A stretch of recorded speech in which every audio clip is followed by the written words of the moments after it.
Are you looking for your ideal audience? And you think that talking to everybody in this great room is actually going to do it? You're building a faith based business and you really want to reach your ideal audience, and you think that you're not going to do it if you niche down? Today is the day for you. See, so you did all the things that you were supposed to do, right? You built the faith based business with this huge open heart. You created what feels like a giant great room where absolutely everybody is welcome. You're standing at the door just waiting to serve because you just know your business is going to be on fire. But if you're being totally honest, it feels like you're shouting into a crowded, noisy ballroom and your voice is just getting swallowed up. Or you might even think that you're in this big ocean and your voice is barely making a ripple. What if the secret to being brave enough? I'm going to say that one again. The secret is being brave enough and faithful enough to actually not be for everybody. Hmm. It's the great room illusion. See, this whole great room idea, it sounds so appealing, isn't it? It comes with from a good place. Yeah, it does. It's a desire to share your gifts and your passion with as many people as possible. Sounds good, right? We figure that that a net that we cast out there, the more fish we're going to get. You know, hey, cast your net on the other side and nets were about to break. We're thinking that. But what really happens, honestly, in business as well as in ministry, a wide net gets tangled. It snags a little bit of this and a little bit of that, but nothing of real substance. Let me share with you what God shared with me today. So I'm going to preach first, and then I'm going to get practical if that's okay with you. Now, you can skip it and skip right to the practical if you like, but I suspect that you're going to want to hear this one. It comes from Luke chapter number 14, verses 16 through 24. Let me read it for you. Then said he unto them, a certain man made a great supper and bade many. I'm reading King James Version. And he sent his servant at supper time to say to them that were bidden, come, for all things are now ready. And they all with one consent began to make excuse. The first said to him, I have bought a piece of ground, and I must needs go and see it. I pray thee, have me excused. And another said, I have bought 5 yoke of oxen, and I go to prove them. I pray thee, have me excused. And another said, I have married a wife, and therefore I cannot come. So that servant came and showed his Lord these things. Then the master of the house, being angry, said to his servant, go out quickly into the streets and lanes of the city, and bring in hither the poor and the maimed and the halt and the blind. And the servant said, Lord, it is done as thou hast commanded, and yet there is room. Still more to come, right? He says, there is room. And the Lord, verse 23, said unto the servant, go out into the highways and hedges and compel them to come in, that my house may be filled. For I say unto you, that none of those men which were bidden shall taste of my supper. Now, let me just give you a little bit of background, and I'm going to tell you exactly what the Lord told me today. A little bit of background is this. When they did a supper back in those days, it wasn't something that we just cook up, that take you 30 minutes, 40 minutes, or you might be cooking for half a day or so. It was a long process, and they really took the time. So when he bid them to come and he said, come on in, he had prepared they knew ahead of time. It's like you have that save the date. We're going to have it. The webinar is going to be on such and such a day, and I want you to come, or the retreat is going to be on this particular day, and I need you to come on in. I'm preparing for you. I know how many people are coming because you already told me that you were going to be there. But what happened, this is what the Lord showed me, is the excuses started coming. There are three type of people that are going to give you excuses. First one says, I bought too much. I'm broke. I can't afford your services because I've been out there. He says, what did he say? Let me just back it up. Hold up. I'm gonna give you Bible today. He said, I bought a piece of ground and I need to go see it. I bought too much. I'm broke. I can't afford it. So if I can't afford it, even though it's going to do good for me, it's going to be great business for me, it's going to solve my problem, I can't do it because I already spent too much money on other things. All right, I'm broke. Broke, busted, and disgusted. It's going to stay that way. Second one says, I bought 5 yoke of oxen and I need to go prove them. You know what that is? I bought all these other packages and or I've gone to all these other free challenges and downloaded all these PDFs. I'm going to try to do it yourself, do DIY it. I'm going to try to get all of my stuff. I'm going to try all of that out and then I'll get back to you. In other words, I'm getting ready to waste my time. Excuses. You got to have answers for excuses, though. I'm just telling you, objections really mean that they're supposed to be your client. They just don't know it yet and they're not ready. You got to help them get over that. Yeah. All right. The third one, I married a wife and I can't come. Mm. Now, marriage is good when it's good. But when you're married to a discourager, one that doesn't see your purpose and is not an encouragement to you, it is going to hinder you from business. So those that were invited initially, they had excuses. I don't have the time. I don't have the money. I don't have the support. That's what the Lord showed me. Now, when the servant was then told to go out and find those that were poor, those that did not have the skills to achieve abundance, in other words, they did not have the right system, they're going to need you. They're going to come. Those that are maimed, that means they have been injured and they're probably cynical because they've tried other things and it didn't work, but they need your spirit. They need the Holy Spirit. They need the Spirit of God in the midst of it. They don't want the sleazy tactics or anything like that. They're looking for real answers. They will come. Those that are halt, those that cannot walk. In other words, they've been trying to do some things, but they had the wrong strategy. They need to come. And then those that are blind, those that can't see what really is hindering them, they're lacking direction. They will come. And so he said, then go and compel them. Those that we've just identified, compel others, them, the ones that you're called to, compel them to come so that you can serve them appropriately. See, my story, and maybe this was just for me, and I don't think it was just for me. So I want you to take it where you are with who you're supposed to serve, that there are going to be those people that will give you excuses of why they are not going to utilize your program. And some might seem legitimate, but there's a reason. It all goes back to no time, no money. I don't see the results, the outcome. I don't have the encouragement to do that. So I've got to get over that hump. But there are going to be those that really will jump on what you have to offer because you solve the problem that they need. You have the right spirit. You've got the right strategy and you're willing to give them direction.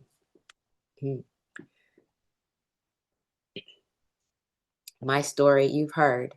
I've helped so many and I've done so much. And so those of you that are like me, that are polymess, it makes it very difficult to niche down to just one thing. But I'm going to encourage you to start with the one thing and then build it. In my story, I was helping so many people in so many different areas, and I saw them get the results. And I kept saying to the Lord, I said, I'm not understanding why this is not working. And I told this story before if you've heard it. And he said, I did not realize the weight that I carried. I did not realize all of the gifts and the talents that he had given me, the treasure that I had in these earthen vessels. And I'm looking for a room that had everything there because I didn't want the verbiage. I didn't want the sleazy tactics. I didn't want all of that stuff. But I knew that people needed the technology. I knew they needed to speak on stages if that was them, or they needed to be able to speak appropriately. Their voice needed to be heard. They needed to solve that problem. They needed the right strategy, but they needed God in the middle of all of it. And he said to me, you didn't find the room because I called you to build it. Yeah. So back to the great room illusion. See, sometimes when we're trying to be the jack of all trades, we end up being a master of none. We're not always called to do everything. We're not always talented to do everything. But here's the deal. The faith-based market isn't one giant blob. Let me say that one again. It's not just one giant blob. It is a huge, diverse ecosystem of different denominations, ages, cultures, and spiritual walks. Everybody's on their own journey. So trying to create a one size fits all kind of content for all of those audiences is like trying to cook one meal for a potluck for 1,000 people.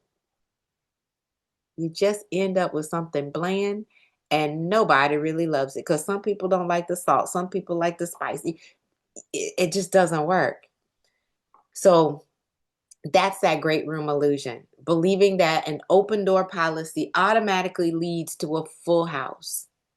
In reality, it just creates a confusing, chaotic space where the people who truly need you, they need what you have.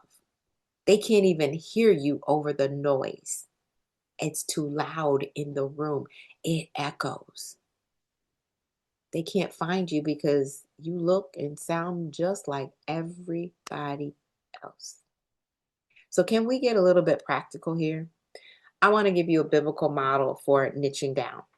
So from a biblical perspective, just like I read that story, there's some exclusions that need to take place. Some people will excuse themselves, but there's some exclusions that you need to take place. It isn't about exclusion for being exclusive sake. It's about focus for the sake of impact. Who are you going to help? See, when you try to serve everyone, you can only offer them a shallow cup of water. Let that sit for a moment. Just a little bit more. Barely quench their thirst. Doesn't even quench their thirst. Shallow cup. But when you focus on a specific group of people, you can dig a well so deep that it becomes a source of living water for that community. And I'm telling you, my mind is going back to the woman at the well in John 4. If you knew who it was that was asking you for water, you would ask me for living water. And I think you want that. See, the Bible tells us that we were created for good works. But as one person, we're not created for every good work. We want the God thing, right? See, your unique story, your specific struggles, your hard-won victories, the things that you've overcome, they all have equipped you to minister to a particular person with a particular problem. Your business is a calling. Pause, take a moment, put a pin in that one. Your business is a calling. That means that your marketing is a part of that calling too. See, this is the way that is going to change everything for you. You aren't just selling something. You're fulfilling a mandate to serve the specific people that God has prepared for you. I'm going to say that one for the people in the back. I'm going to say that one again. You are not just selling something. You are fulfilling a mandate to serve the specific people that God has prepared for you. So niching down isn't some cold business strategy. It's an act of obedience. It's focus. It's saying, okay, God, I'm going to focus my energy right where you have put that fire in my heart. Ready? So there's a power to holy exclusion, if you would. Ready?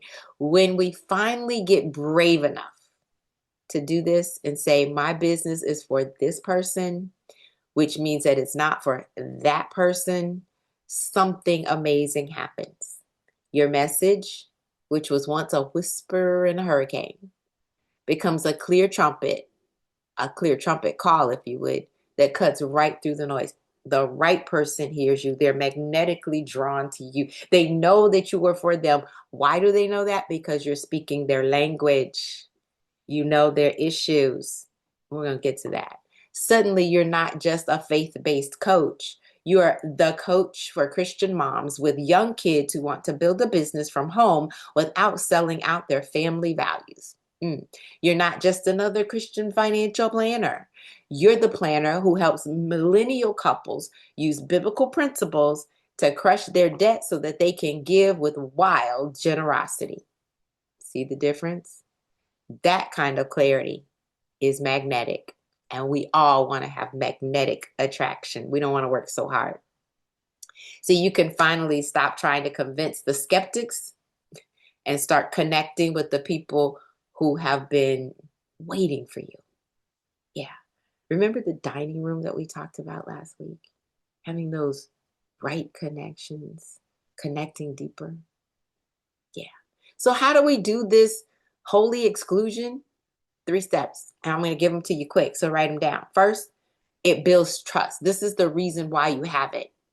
Trust is the currency of any real relationship, and it's everything in a faith-based business. Number 2, it creates a deep community. See, they stop being just customers for you. They start becoming a community united by shared values. And third, it makes your marketing so much easier. You know exactly where your people hang out, what they're searching for online, and how to talk to them. That's the benefit of holy exclusion. Now you're probably saying, well, how am I going to do this?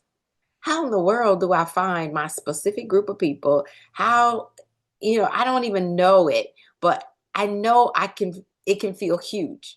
I know it really can. That's exactly why I created a free resource just for you. Am I done?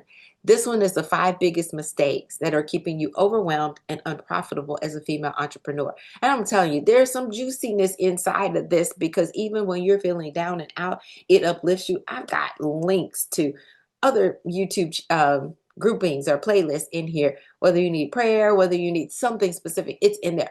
Believe me, just go get it. I'll make sure it's in the description below. But it's at my website, ChontaHaynes.com/mistake. So go get that. But let me just jump right in. I want to keep going. How do you then find your God-given niche? I told you I was going to get practical. So I'm done with the preaching side and I'm going to get practical with you right now. First, you have to get clear on your mission and your core values. That's right. You heard me. Before you know your who that you serve, you have to know why you're doing it. So what biblical principles are the absolute non-negotiables for your business? What's the ultimate transformation that you hope to provide? Write those down. Make it plain. This becomes the filter for every decision that you're going to make. Second, find your unique sweet spot where your passion, oh, I just love this, and your expertise meet. In other words, if you don't have the experience or the expertise in an area, you're not called out for that. Not just yet. Okay. So here's what you do. You ask yourself at least these 3 questions. What topics could you talk about for hours? You absolutely love it. What problems do you genuinely love solving for people? Okay. And then what have you personally walked through? See, God doesn't waste any of your pain. I promise you, he won't waste it. From the engineering that I did at Georgia Tech through the theological that I've done at Grace and Truth Christian University, I'm telling you, he's wasted nothing of mine. Because your testimony, your struggles, the mountains that you have climbed, that's often where your most powerful ministry lies. That's where your business intersects. That's a massive clue for you. Are you passionate about, say, biblical hospitality or even biblical finance in my case? Maybe your niche can then be helping Christian women make their homes a center for fellowship, or you want to make sure that every believer gets out of debt. Did you fight your way out of debt? And that might be something that you were doing. Or just are you broke? Are you just tired of the charlatans, like in my case, that are trying to fleece the flock? Okay, it could be faith-based financial coaching for you. It doesn't matter, whatever it is. But number 3, do some recon work. So once you have the idea, you have to see if it has legs, if it can walk. So start listening. Who are you already attracting? What questions do they keep asking you? And then go hang out kind of quietly in other groups, Facebook groups, LinkedIn groups, on Instagram, on TikTok, any forums, and any social media where your potential audience is going to gather. Listen to their language, listen to their frustrations, listen to their dreams, their aspirations. The goal is to know their needs so well that whatever content that you then create and you offer feels like a direct answer to their prayers. Okay? And then number 4, test it and tweak it. That's right. Test it and tweak it. You don't have to get it right 100% the first time. Done is better than perfect, but I just need you to start. Start creating content for the niche that you've identified. Talk directly to them. Use their words, solve their problems, see who leans in, and that feedback is then going to be pure gold. It isn't a one and done decision. It's a journey of discovery that you can get to walk out with God and your community. I know we did avatar interviews when I first started in the coaching. And that was after you come up with, okay, this is what I think they're working on. And I've gone through a detail sheet and trying to figure out who this person is. But I then had to go ask, hey, can I get your advice on something? And ask them if that's what they want. Let me say this. You were not called to be a faint echo in a giant noisy room, that great room effect. No. You were called to be a distinct voice, a clear light for a specific group of people who are out there right now waiting for someone exactly like you. The fear of niching down is really just a fear of being small. But what if it's not about being small, but it's about being deep? What if it's not about limitation, but it's about being a powerful, God-honoring focus that you have to meet their specific need? You were really called for such a time as this. So embracing your niche is an act of faith.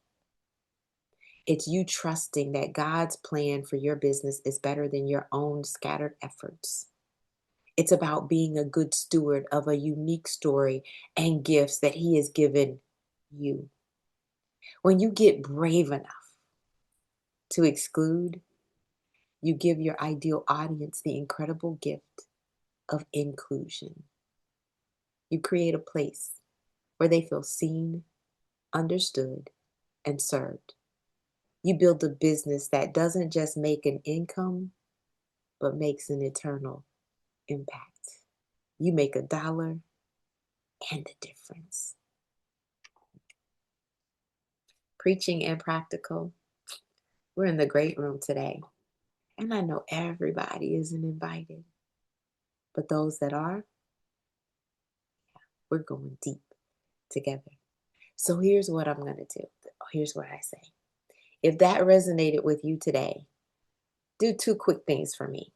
First, hit the subscribe button so that you don't miss out on any of the content about building a faith-based business on purpose. And then second, I love to invite you to join my Business Builder or Queenpreneur Accelerator programs. One is group coaching, the other is mentorship. But the first step is the Destiny Accelerator Strategy Call. You can go to my website. I promise you, it's 30 minutes of me talking with you, figuring out where you are and what is going to be the best direction for you. I'm going to give you some direction. Go to my website, ChontaHaynes.com/destiny. You can get that. I've been called the one-stop shop for faith-based coaches, speakers, and authors ready to 5x their income and impact. As the Destiny Accelerator, I help purpose-driven entrepreneurs build scalable brands with strategy, systems, and spirit. I'm Dr. Chonta Haynes. I'm cooking up something special next week. That's right, it's off to the kitchen we go as we continue building your faith-based business one room at a time. Thanks for watching, and now go serve the people that you were made for. God bless.